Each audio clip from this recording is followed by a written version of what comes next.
काबिल सद एहतराम सामीन किराम, ये दुनिया जिसके अंदर हम रह रहे हैं इसकी हकीकत क्या है? कुरान मजीद के मुताबिक अल्लाह ताला ने इसे आजमाइश के लिए बनाया है। अल्लाह ये देखना चाहते हैं कौन कैसे अमल करता है। इसलिए अल्लाह ताला ने दुनिया के अंदर मुख्तलिफ तरह के हालात रखे हैं। इस दुनिया को सुबात नहीं है, किसी एक हवाले से इसको अपने ऊपर सुबात नहीं है, ठहराव नहीं है। इसके अंदर बदलाव है, तब्दीली है, चेंजिंग है। आए रोज हालात वाक़यात जो वो बदलते रहते हैं और अल्लाह ताला ने खुद ये हकीकत बयान की है, वतिलकल अय्यामु नुदाविलुहा बैनन नास। ये अय्याम और दिन हैं जिन्हें हम लोगों के दरमियान अदलते बदलते रहते हैं, तब्दील करते रहते हैं। कभी भी आपको कोई चीज सदा एक हकीकत पे नहीं मिलेगी। आप लोगों के हालात देखेंगे तो आज कोई बादशाह है तो कल गधा है, आज उसके पास मालो दौलत की फरावानी है तो कल तंगदस्ती और फकर ने उसके ऊपर डेले डाल रखे हैं। आज अगर उसकी तंदुरुस्ती और सेहत का आलम यह है कि वो कई कई किलोमीटर चल लेता है, दौड़ लेता है, और कल एक वक्त वो भी आता है कि 2 कदम उठाना भी उसके लिए महाल हो जाता है। तो ये हालात वाक़यात हम अपनी आंखों से देखते हैं। इस तरह ये तब्दीलियां आती रहती हैं। तो अल्लाह ताला ने इससे हमें दुनिया की हकीकत समझा दी है कि दुनिया हमने आजमाइश के लिए बनाई है। इसको आजमाइश का जरिया समझना है और तुमने अच्छे अमल करने हैं ताकि अल्लाह की बारगाह में कामयाब हो सके। जब ये दुनिया की हकीकत इंसान की नजरों से ओझल हो जाती है तो फिर इंसान वो काम करता है जो अल्लाह ताला को नाराज करने वाले हैं। इंसान जो है अल्लाह ताला की नाफरमानी की तरफ चला जाता है और वो काम करता है जो उसके लिए भी नुकसानदेह हैं और मुआशरे को भी गलत राह पे डाल देते हैं। तो अल्लाह ताला ने इंसान को इस हवाले से खबरदार किया है, उसे उसकी अपनी जान की अहमियत और अजमत समझाई है। फरमाया कि हालात वाक़यात तब्दील हो जाएं, तुम्हारे ऊपर परेशानियां आए, गम आए, मुसीबतें आए, जो मर्जी हो जाए, लेकिन तुमने अपनी जान की हिफाजत करनी है। वला तक़तुलू अनफुसकुम, अपने आप को कत्ल ना करो। इन्नल्लाह काना बिकुम रहीमा, क्योंकि तुम्हारा रब बड़ा मेहरबान है, रहम करने वाला है। शरीयत इस्लामिया ने हमें यहाँ तक समझाया है कि अगर इंसान पे आजमाइश आती है तो जैसी आजमाइश है वैसी अल्लाह ताला ने जजा भी रखी है। जितनी बड़ी आजमाइश है उतनी बड़ी उसकी जजा है। और जो परेशानी आजमाइश तुम पे आती है, हत्ता के पाँव में कांटा भी चुभता है, अल्लाह उसके बदले में भी तुम्हारे गुनाह माफ कर देता है। हर आने वाली मुसीबत और परेशानी तुम्हारे गुनाहों का कफारा और तुम्हारे गुनाहों की सफाई का सामान लेके आती है। इसलिए इंसान को कतन ये इजाजत नहीं दी कि वो अपनी जान के खिलाफ कोई कदम उठा सके। और यहां तक फरमाया कि जो आदमी इस हद तक आगे बढ़ता है कि वो अल्लाह की रहमत से मायूस होता है और अपनी जान के खिलाफ कोई कदम उठाने की कोशिश करता है तो वो गोया के काफिर बन जाता है, क्योंकि अल्लाह की रहमत से मायूसी सिर्फ गुमराहों और काफिरों के हिस्से में आती है। इन्नहु ला ययअसु मिर रौहिल्लाह इल्लल कौमुल काफिरून, अल्लाह की रहमत से मायूस काफिर ही होते हैं। वमन यक़नतु मिर रहमति रब्बिही इल्लल ज़ालून, अल्लाह की रहमत से नाउमीद गुमराही होती है। तो खुदकुशी, अपनी जान को अपने हाथों से खत्म कर लेना, कत्ल कर लेना, मार लेना, इसका किसी भी तरह कोई जवाज नहीं है। ना इंसानी तौर पे, ना मुआशरती तौर पे, ना समाजी तौर पे, ना अखलाकी तौर पे, ना शरी तौर पे, किसी भी हवाले से इसका कोई जवाज नहीं है। और यही वजह है कि शरीयत इस्लामिया ने इसकी सजा भी बड़ी कड़ी रखी है।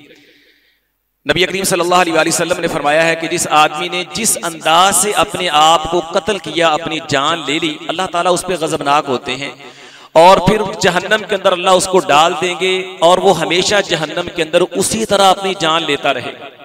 जिस आदमी ने अपने आप को ऊंचाई से, पहाड़ से गिरा करके अपने आप को कत्ल किया है, वो हमेशा जहन्नम के अंदर पहाड़ से खुद को गिराता रहेगा, अपनी जान लेता रहेगा, जिंदा होता रहेगा, मरता रहेगा। और जिसने जहर का घूंट लेकर के अपने आप को मार लिया, जहन्नम के अंदर उसको जहर दिया जाएगा, वो पीता रहेगा, मरता रहेगा, पीता रहेगा, मरता रहेगा। और जिसने किसी तेजदार आले से अपने आप की जान ले ली, इसी तरह वो जहन्नम के अंदर भी तेजदार आले से अपने आप को कत्ल करता रहेगा, मारता रहेगा, जिंदा होता रहेगा। और अल्लाह ताला उसको ऐसे ही सजा देते रहेंगे। और यही वजह है कि अल्लाह ताला ने ऐसे आदमी के ऊपर जन्नत हराम कर दी, उसको जहन्नम के अंदर डाल दिया है, क्योंकि ये बंदा अल्लाह की तकदीर पे, अल्लाह के फैसले पे राजी नहीं। नबी करीम सल्लल्लाहु अलैहि वसल्लम ने पहली कौमों के एक आदमी का वाकया बयान किया। फरमाया उसको एक जख्म आ गया और जख्म की शिद्दत ऐसी आई कि वो बर्दाश्त नहीं कर पाया, बिल आखिर उसने अपने आप को कत्ल कर लिया। अल्लाह ताला गुस्से में आए और फरमाया कि बादरानी आबदी बिनफ्सी हर्रमतु अलैहिल जन्नह, मेरे बंदे ने मेरे से आगे बढ़ने की कोशिश की, मेरे से सबकत ले जाने की कोशिश की है, इसलिए मैंने इसके ऊपर जन्नत हराम कर दी। तो शरीयत इस्लामिया ने ये सख्त वईदें इसलिए बयान की हैं कि खुदकुशी का इक़दाम जो है ये अल्लाह ताला की तकदीर का इनकार है, अल्लाह ताला की कज़ाओ कदर से आगे बढ़ने की जसारत है, इसलिए शरीयत इस्लामिया ने इसकी सख्त सजा रखी। लेकिन अफसोस कि इस्लामी शरीयत ने इस हवाले से जितनी सख्त वईदें बयान की हैं, इस्लामी और इंसानी जान की कितनी कदर और कीमत बयान की है, इसके बावजूद आज ये धंधा बहुत ज्यादा बढ़ चुका है। इदारा सेहत ने जो इदादो शुमार हमारे सामने रखे हैं, पूरी दुनिया में जो कुछ अरसा कबल मैंने इदादो शुमार पढ़े थे कि दुनिया के अंदर एक साल में 8 से 10 लाख अफराद खुदकुशी करते हैं, और कहा जाता है कि दुनिया में हर 40 सेकंड बाद ये खुदकुशी होती है। 1.5 मिनट के अंदर 2 लोग अपनी जान खुद ले लेते, और हत्ता कि दुनिया को तो छोड़ें, खुद वतन अजीज पाकिस्तान जिसके 98% लोग मुसलमान हैं जो खुदकुशी को हराम समझते हैं, और पाकिस्तान की इदारा सेहत के इदादो शुमार हमें यह बताते हैं कि यहाँ एक महीने में तकरीबन 381-82 लोग अपनी जान ले लेते हैं, और हर 4 मिनट बाद पाकिस्तान के अंदर ये खुदकुशी होती है। तो ये इतनी खतरनाक और इतनी गंभीर सूरत हाल क्यों है, इसका हमें जायजा लेना है। आमतौर पे अगर आप खुदकुशी की वजूहात का जायजा लें तो 3 वजूहात बुनियादी तौर पे सामने आती हैं, जिनमें पहले नंबर पे यानी कि समाजी रवैये हैं, और दूसरे नंबर पर इक्तिसादी रवैये हैं, और तीसरे नंबर पर नफ्सियाती रवैये। ठीक है, हमारा ये समाज जो है इसका नारवा सलूक जो है वो इंसान को बाज़ औक़ात खुदकुशी पे मजबूर कर देता है।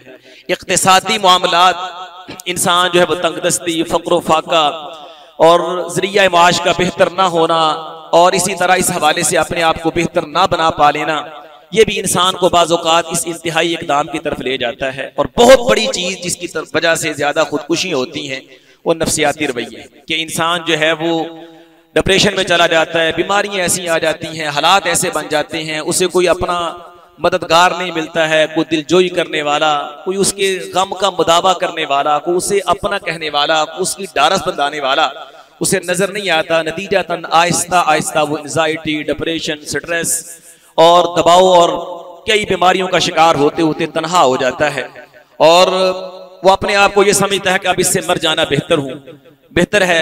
जिस तरह के एक शायर भी कहता है ना कि ख्वाब की तरह बिखर जाने को जी चाहता है, ख्वाब की तरह बिखर जाने को जी चाहता है, ऐसी तन्हाई के मर जाने को जी चाहता है। और वाकयातन हालात ऐसे ही हो जाते हैं कि इंसान बाज़ औक़ात लोगों में होते हुए भी अपने आप को अकेला महसूस करता है। वो समझता है कि शायद मेरा इस घर में है ही कोई नहीं। वो कहते हैं ना कि मैं घर में तो कोई भी नहीं है, मेरे घर में तो कोई भी नहीं है, खुदा जाने मैं किससे डर रहा हूं। यानी ये ऐसी कोई चीज नजर नहीं आ रही जो मुझे खौफजदा कर रही हो, लेकिन फिर भी मुझे ऐसे जैसे कोई अजीब सा खौफ महसूस हो रहा है।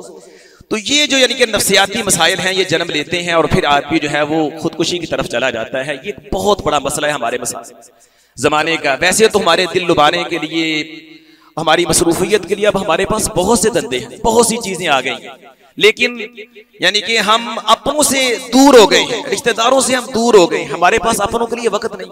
नफ्सियाती मसाइल की बहुत बड़ी वजह है। हमारी ख्वाहिशात का दायरा बहुत फैल गया है, हमारी तरजीहात बदल गई हैं, हमारा यानी अंदाज़े जिंदगी, तर्ज़े जिंदगी बदल चुका है, जिसकी वजह से हम एक बहुत बड़ी बुराई का शिकार हो चुके हैं कि हम अपनों को खो चुके हैं। हम अपने घर के अंदर बैठे हुए अमेरिका, यूरोप तक तो राब्ते करते हैं, फ्रेंड्स बनाते हैं, दोस्तियां और याराने बना लेते हैं, लेकिन हमारे अपने प्यारे जो हमसे दूर, भाई भाई को पता नहीं है, बाप बेटे को पता नहीं है, माँ बेटी का ताल्लुक कमजोर हो चुका है, अपने हमारे मोहल्लेदारों से हमारा ताल्लुक जो है वह कमजोर हो चुका है। ये जो चीज है ये नफ्सियाती मसाइल को जन्म लेकर के इंसान को खुदकुशी की तरफ ले जाती है।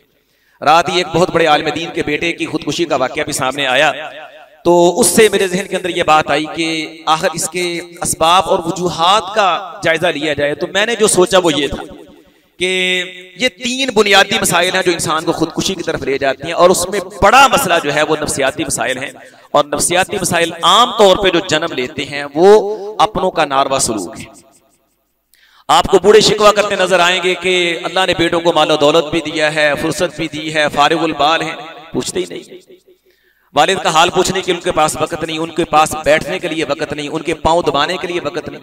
एक भाई है वो अल्लाह ताला ने मालो दौलत इतना दिया है, अय्याशियां कर रहा है, कई मुल्कों में कारोबार है। दूसरा भाई बेचारा 2 वक्त की रोटी को तरस रहा है। हमारा आपस का कम्युनिकेशन राब्ता इंतहाई कमजोर हो चुका है। फिर ऐसे लोग एहसास कमतरी कहतरी का शिकार होते होते फिर आखिर ये समझते हैं कि इस अजाब से बेहतर अपनी जान ले। तो अल्लाह के लिए हमें अपने प्यारों को बचाना है। मैं समझता हूं कि अगर इस वजह से कोई आदमी खुदकुशी करता है तो एक तरह हम भी मुजरिम हैं।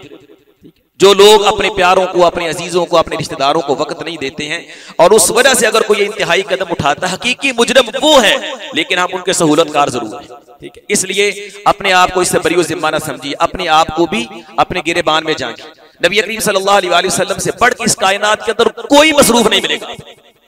अल्लाह जानता है हम उतने मसरूफ हो ही नहीं सकते। आपकी 11 बीवियां हैं, उम्मत की गमखारी का आपके ऊपर बोझ है, उनकी इस्लाह फलाह बहबूद की आपने जिम्मेदारी उठा रखी, हर वक्त मसरूफ है, रात को लंबा लंबा क्या। लेकिन इसके बावजूद आप देखिए असर की नमाज पढ़ने के बाद 11 बीवियों के पास जाते हैं, एक एक बीवी के पास जाते हैं, उससे उनके पास बैठते हैं, उनकी खैरियत दरियाफ्त करते हैं, उनकी जरूरियात मालूम करते हैं। सहाबा को टाइम देते, सहाबा कहते कि अल्लाह के रसूल जिसको मिलते ऐसे लगता जैसे सबसे ज्यादा प्यार इसी से है। अब्दुल्ला बिन अमर, हजरत अमर बिन आस रज़ियल्लाहु अन्हु सन 8 हिजरी में मुसलमान हुए। वो कहते हैं कि अल्लाह के रसूल मुझे ऐसी अपनाइए देते, मैं समझता कि लिहाजा अल्लाह के रसूल मुझे सबसे ज्यादा प्यार करते हैं। हत्ता कि उन्होंने एक दिन पूछ ही लिया, अल्लाह के रसूल आप सबसे ज्यादा प्यार किसको करते हैं? उनका ख्याल ये था कि शायद मैं आपके यहाँ सबसे ज्यादा प्यारा हूं। आपने फरमाया मैं आयशा से सबसे ज्यादा प्यार करता। सैयदा आयशा रज़ियल्लाहु अन्हा का नाम लिया। कहा अल्लाह के रसूल मैं मर्दों से पूछ रहा हूँ। कहा मर्दों से पूछ रहे हो तो उनके बाप सबसे ज्यादा प्यार है।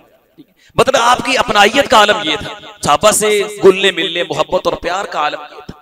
तो इस तरह आपने यानी कि इस्लामी मुआशरा उस्तवार किया। ये देख लिए उस दौर के अंदर आपको इक्का दुक्का वाक़या नजर, ठीक। लेकिन आज यानी कि हमारा हाल ये हो चुका, अल्लाह ताला माफ फरमाए। इसलिए अगर हमें अपने प्यारों को, अजीज़ों अकारिब को बचाना है, मुआशरे को खुशगवार बनाना है, तो अल्लाह के लिए अपने प्यारों को वक्त दीजिए, अपने अजीज़ों अकारिब के साथ सिला रहमी कीजिए, ताल्लुकात को मजबूत बनाइए, उनके साथ बैठिए, उनकी खैरियत दरियाफ्त कीजिए, उनका पता लगाइए और उनके साथ घुल मिल जाइए। तो इंशाअल्लाह फिर हमारा मुआशरा खुशगवार हो जाएगा, हम अपने प्यारों को इंतहाई इक़दाम से बचा लेंगे। अल्लाह ताला हमें इस पे अमल की तौफीक अता फरमाए। व मा अलैना इल्लल बलाग।